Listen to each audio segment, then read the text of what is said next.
Welcome my dear students. আজকে আমি আলোচনা করব ক্লাস 9-এর ইতিহাস বিষয়ে। ক্লাস 9-এর ইতিহাসে বহু ভিডিও তোমরা দেখছো। আজকে আমি আলোচনা করব নভেম্বর বিপ্লবের ফলাফল সম্পর্কে বা নভেম্বর বিপ্লবের প্রভাব সম্পর্কে। দেখো, এই যে নভেম্বর বিপ্লব 1917 সালে নভেম্বর মাসে এই বিপ্লব সংগঠিত হয় বলশেভিক পার্টির নেতৃত্বে, নেতা লেনিনের নেতৃত্বে। তাই এটাকে একদিকে যেমন নভেম্বর বিপ্লব বলা যায়, তেমনি অন্যদিকে এটাকে বলশেভিক বিপ্লবও বলা যায়। বিশ্বে এই নভেম্বর বিপ্লব একটি যুগান্তকারী বিপ্লব। এই নভেম্বর বিপ্লব রাশিয়ার অর্থনৈতিক, সামাজিক, রাজনৈতিক ক্ষেত্রে মৌলিক পরিবর্তন আনে। তোমরা ফরাসি বিপ্লবের কথা জানো। 1789 সালে ফরাসি বিপ্লব একটি যুগান্তকারী বিপ্লব। ফরাসি সমাজ ব্যবস্থার পরিবর্তনের ক্ষেত্রে, ফরাসির দেশের ফ্রান্সের অর্থনৈতিক সামাজিক ক্ষেত্রে এই ফরাসি বিপ্লব ছাড়া বিশ্বের আর কোনো বিপ্লব এই নভেম্বর বিপ্লবের মতো, সোভিয়েত রাশিয়া তো বটেই, তার পাশাপাশি বিশ্ব ইতিহাসে এতটা আলোড়ন সৃষ্টি করতে পারেনি যেটা নভেম্বর বিপ্লব করেছে, বলশেভিক বিপ্লব করেছে। 1917 সালে বলশেভিক পার্টির নেতা লেনিনের নেতৃত্বে কেরেনস্কি অস্থায়ী প্রজাতান্ত্রিক সরকারকে উচ্ছেদ করে। এখানে যে অভিজাততান্ত্রিক শাসন ছিল, সামন্ততান্ত্রিক শাসন ছিল 1917 সালে মার্চ মাসের আগে বা ফেব্রুয়ারি মাসের আগে, সেই সামন্ততন্ত্রের আনুষ্ঠানিকভাবে পতন ঘটে কেরেনস্কি বা প্রজাতান্ত্রিক সরকার প্রতিষ্ঠার পর। আর কমাস পরে 1917 সালেই লেনিনের নেতৃত্বে এই কেরেনস্কি সরকারের পতন ঘটে। তাই মূলত সোভিয়েতের যে সামন্ততান্ত্রিক অর্থনীতি, সাময়িকভাবে পুঁজিপতি শ্রেণীর যে কর্তৃত্ব, পুঁজিপতি শ্রেণীর যে সরকার, সেই শ্রেণীকে উচ্ছেদ করে এবং সেই জায়গায় রাশিয়াতে একটা সর্বহারা শ্রেণীর নেতৃত্বে, শ্রমিক শ্রেণীর নেতৃত্বে, কৃষক শ্রেণীর নেতৃত্বে, শ্রমিক এবং কৃষক মেহনতি খেটে খাওয়া মানুষের ঐক্যের ভিত্তিতে যে নভেম্বর বিপ্লব সংঘটিত হয়, তার মধ্যে দিয়ে প্রজাতান্ত্রিক সরকারের অবসান ঘটে এবং বিশ্বে প্রথম সমাজতান্ত্রিক সমাজ ব্যবস্থা প্রতিষ্ঠিত হয়। তাহলে নভেম্বর বিপ্লবের ফলাফল অত্যন্ত তাৎপর্যপূর্ণ। যে রাশিয়াকে রাশিয়াই বলা হতো, সেই রাশিয়া নভেম্বর বিপ্লবের পর নাম হলো ইউএসএসআর। ইউএসএসআর ফুল ফর্ম কি? Union of Soviet socialist Republic. Union of Soviet socialist Republic, USSR, এই রাষ্ট্র প্রতিষ্ঠিত হয় নভেম্বর বিপ্লবের মাধ্যমে। তাহলে আমরা দেখছি নভেম্বর বিপ্লব বিভিন্ন ক্ষেত্রে। আমরা প্রথমে পলিটিক্যাল ক্ষেত্রে দেখলাম। পলিটিক্যাল ক্ষেত্রে একটা রাজনৈতিক ব্যবস্থা, প্রজাতান্ত্রিক সরকার, পুঁজিবাদী সরকার, এবং তার কয়েক মাস আগে যে স্বৈরতন্ত্র, সামন্ততন্ত্র ছিল, গির্জার যে রাজনৈতিক ক্ষেত্রে প্রাধান্য ছিল, তার অবসান ঘটল এবং ইউএসএসআর প্রতিষ্ঠিত হল, union of Soviet socialist Republic. অর্থাৎ সোভিয়েতের সমাজতান্ত্রিক কাঠামো প্রতিষ্ঠিত হলো। নাম্বার 2, রাজনৈতিক ক্ষেত্রে আর একটা পরিবর্তন আসলো। রাজনৈতিক ক্ষেত্রে, সামাজিক ক্ষেত্রে, অর্থনৈতিক ক্ষেত্রে মৌলিক পরিবর্তন, গোটা সিস্টেমটাকে চেঞ্জ করে দিল এই নভেম্বর বিপ্লবের মাধ্যমে। রাশিয়ার কৃষক শ্রেণী, রাশিয়ার শ্রমিক শ্রেণী, রাশিয়ার মেহনতি খেটে খাওয়া মানুষ, সর্বহারা শ্রেণী, তাদেরই সরকার প্রতিষ্ঠিত হলো। এ সরকার পুঁজিপতি শ্রেণীর সরকার নয়, এ সরকার খেটে খাওয়া সর্বহারা শ্রেণীর সরকার, যাদের সম্পদের মালিকানা নেই, যাদের ভূমি নেই, সেই সরকার, এই সরকার হলো সোভিয়েত রাশিয়াতে প্রতিষ্ঠিত হলো। নাম্বার 3, নভেম্বর বিপ্লব। নভেম্বর বিপ্লবের ধাক্কাতে জার্মানিতে আমরা দেখব হোয়েনজলান বংশের রাজবংশের পতন ঘটেছে। হোয়েনজলান রাজবংশের পতন ঘটেছে জার্মানিতে। অস্ট্রিয়াতে আমরা দেখতে পাই যে নভেম্বর বিপ্লবের ফলে সেখানে হ্যাবসবার্গ রাজবংশের পতন ঘটেছে।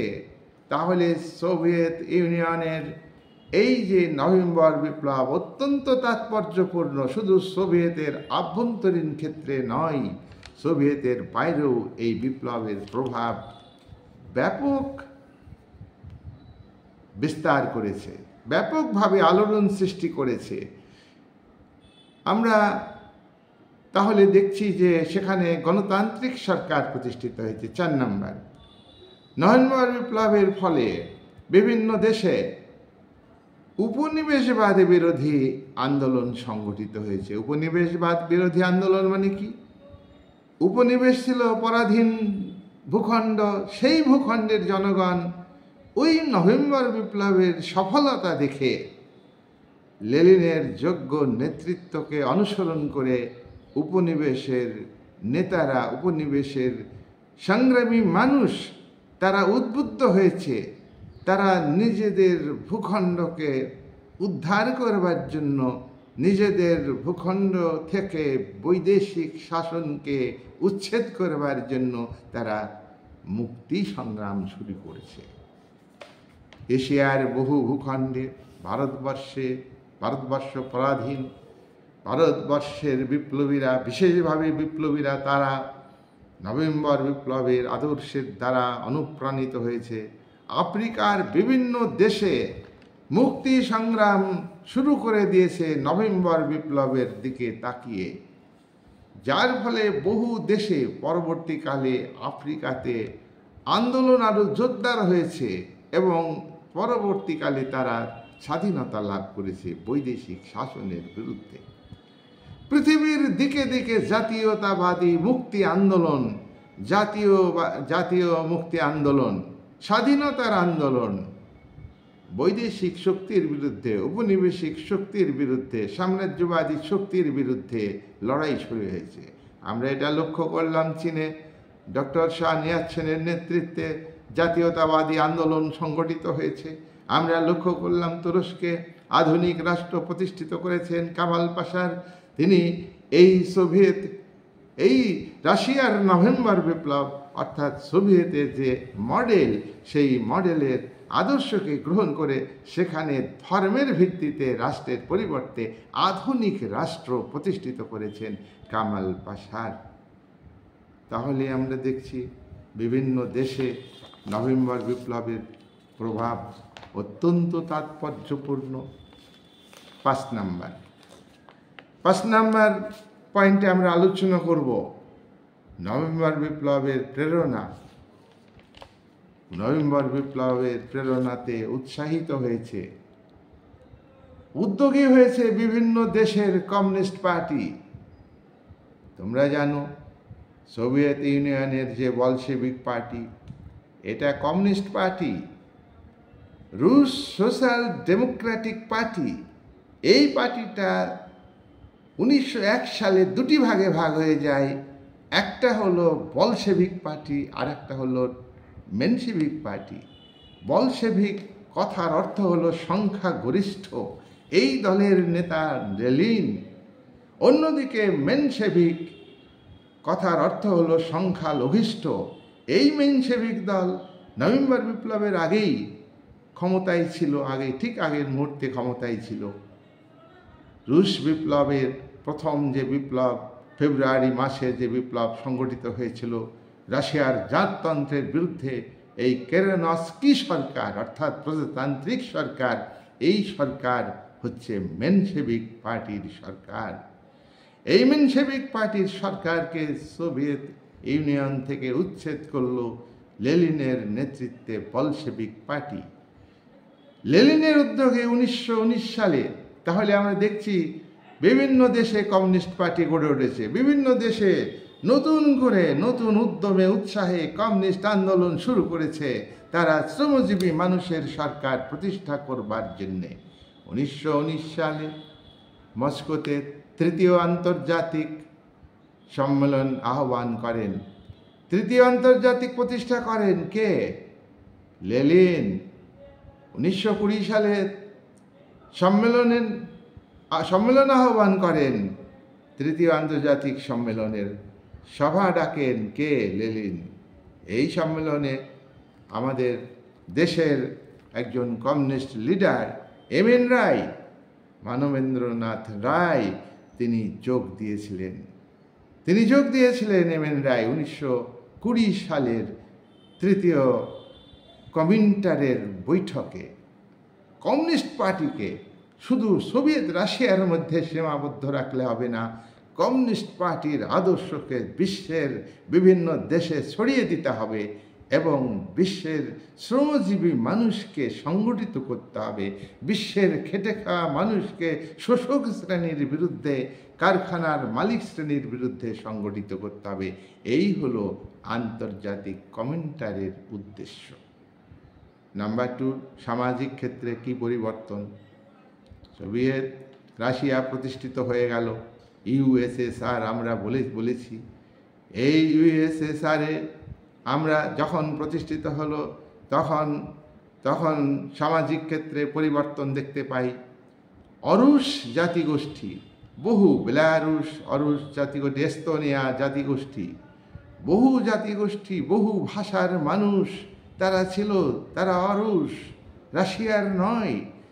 তাদেরকে লেনিন ইউএসএসআর গঠন করে তাদেরকে রুশীকরণ করলেন, অর্থাৎ রাশিয়ার একটা জাতিতে পরিণত করলেন।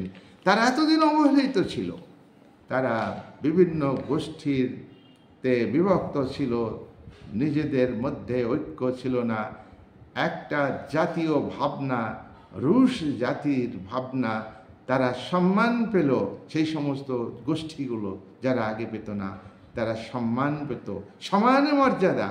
রাশিয়ার আগে থেকে যে জাতি ছিল, রাশিয়ান যারা ছিল, তাদের সমানই সম্মান এবং মর্যাদা পেতে লাগলো এই তোমার নভেম্বর বিপ্লবের ফলে যে সামাজিক ক্ষেত্রে পরিবর্তন আসে সেই জায়গাতে। নাম্বার 2, রাশিয়াতে পুঁজিবাদী ব্যবস্থা সাময়িকভাবে প্রতিষ্ঠিত হয়েছিল। তার আগে তোমরা জানো যে 300 বছর ধরে জারতন্ত্র, সামন্ততান্ত্রিক রাজতন্ত্র ছিল। সেই জায়গায় সমাজতন্ত্র প্রতিষ্ঠিত হলো। সমাজতন্ত্র মানে কি? ব্যক্তিগত মালিকানার অবসান ঘটিয়ে সামাজিক বা রাষ্ট্রীয় মালিকানা প্রতিষ্ঠিত করাই হলো সমাজতন্ত্র। উৎপাদনের উপকরণের উপর ব্যক্তিগত মালিকানা থাকবে না, সব মালিকানা রাষ্ট্রের মালিকানা। আর একটাই শ্রেণী থাকবে, খেটে খাওয়া মানুষ, শ্রমিক শ্রেণী, শ্রমজীবী মানুষ। সমস্ত পেশার মানুষ তারা শ্রমজীবী, কায়িক পরিশ্রম করুক, শারীরিক পরিশ্রম করুক, তারা কিন্তু সবাই সর্বহারা শ্রেণী। সর্বহারা এই অর্থে তাদের কোনো সম্পদের মালিকানা থাকবে না। এইটাই নভেম্বর বিপ্লবের ফলে এই সমাজ প্রতিষ্ঠিত হলো। ধনী দরিদ্রের যে ব্যবধান ছিল পুঁজিবাদী সমাজে, ধনী আরও ধনী হবে, গরিব আরও গরিব হবে, এই আদর্শকে বিসর্জন দিয়ে সেই জায়গায় সাম্যভিত্তিক সবাই কাজ পাবে, কাজ অনুযায়ী মজুরি পাবে, জীবনে সবাই সমান মর্যাদা পাবে, ধনী দরিদ্রের ব্যবধান থাকবে না, এই আদর্শ মধ্যপ্রাচ্যে প্রচারিত হলো। পৃথিবীর বিভিন্ন দেশে সমাজতন্ত্রের আদর্শ প্রচার হতে লাগলো, বিভিন্ন সমাজ ব্যবস্থাতে এই নভেম্বর বিপ্লবের ফলেই সেটা হয়েছিল। 3 নাম্বার, ধনতান্ত্রিক দেশগুলো, ইংল্যান্ড ধনতান্ত্রিক দেশ, মার্কিন যুক্তরাষ্ট্র ধনতান্ত্রিক দেশ। সেই ধনতান্ত্রিক দেশগুলো শ্রমিকদের যেভাবে শ্রমিকদের শোষণ করত, কারখানার মালিকরা, সরকার নীরব দর্শকের ভূমিকা পালন করত।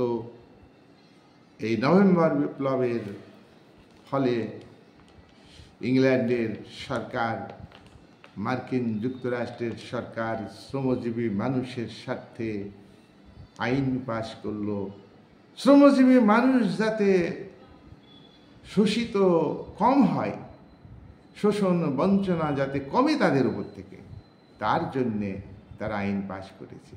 কিন্তু তারা সোভিয়েত ইউনিয়নের যে নভেম্বর বিপ্লবের যে সংগ্রামী মানসিকতা, সমাজতন্ত্র প্রতিষ্ঠার যে আদর্শ কর্মসূচি, সেটাকে গ্রহণ করেনি।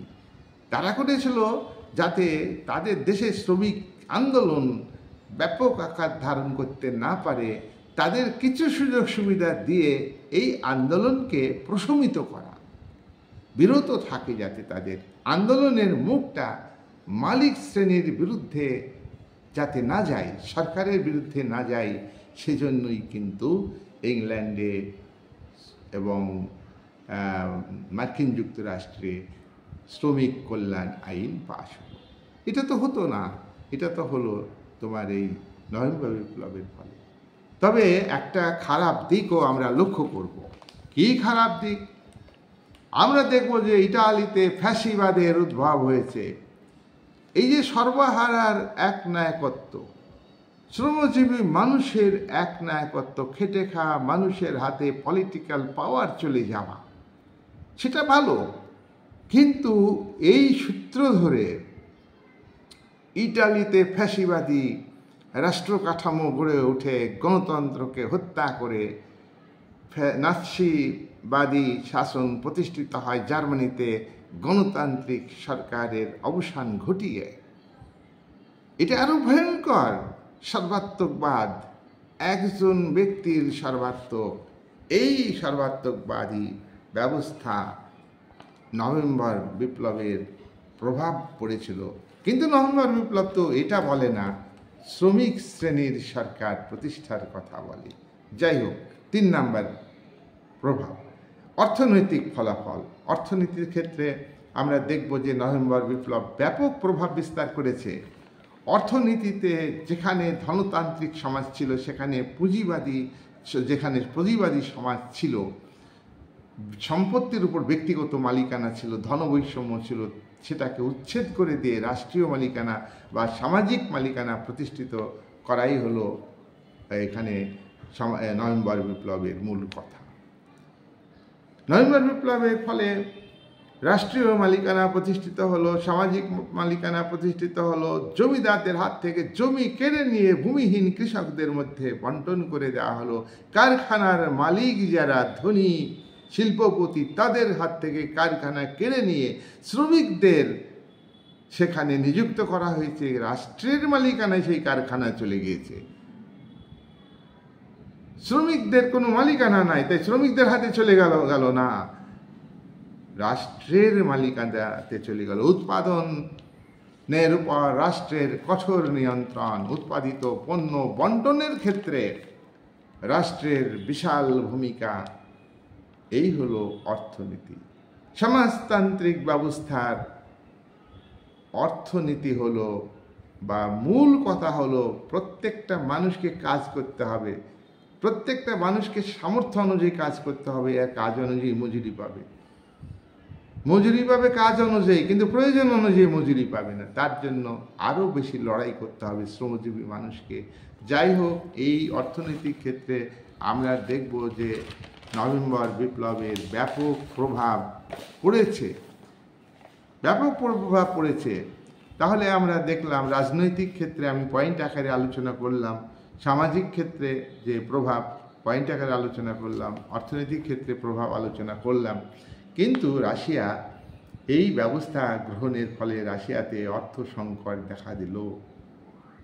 রাশিয়ার যে বিপ্লব, জোর করে সামাজিক মালিকানা প্রতিষ্ঠিত করা, জোর করে কারখানা দখল করে নেওয়া, জোর করে জমি কেড়ে নেওয়া, এই যে ব্যবস্থা, তার ফলে রাশিয়াতে অনেক অর্থ সংকট দেখা দিল। হঠাৎ করে সব কিছু কেড়ে নিয়ে উৎপাদনকে অব্যাহত রাখতে পারল না, জোরদার করতে পারল না। সেই পরিস্থিতিতে 1921 সালে লেনিন নেপ চালু করলেন, নিউ ইকোনমি পলিসি। এটা মনে রাখবে, খুব গুরুত্বপূর্ণ। New economy policy, NEP, NEP।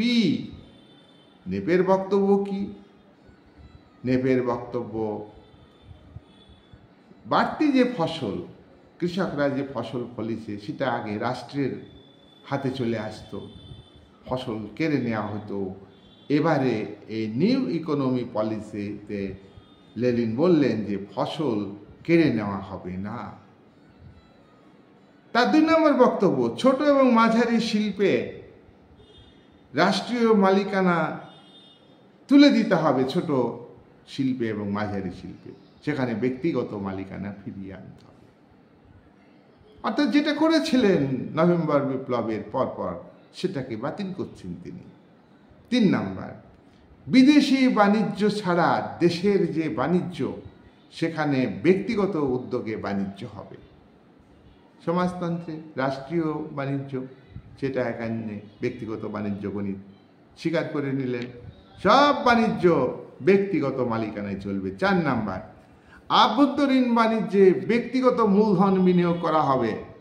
আভ্যন্তরীণ মানে রাশিয়ার, সোভিয়েত রাশিয়ার ভিতরে যত বাণিজ্য হবে সেখানে ব্যক্তিগত যে মূলধন মালিকরা আছে সোভিয়েত রাশিয়ায়, তারা অর্থ বিনিয়োগ করবে, তাহলে উৎপাদন বাড়বে।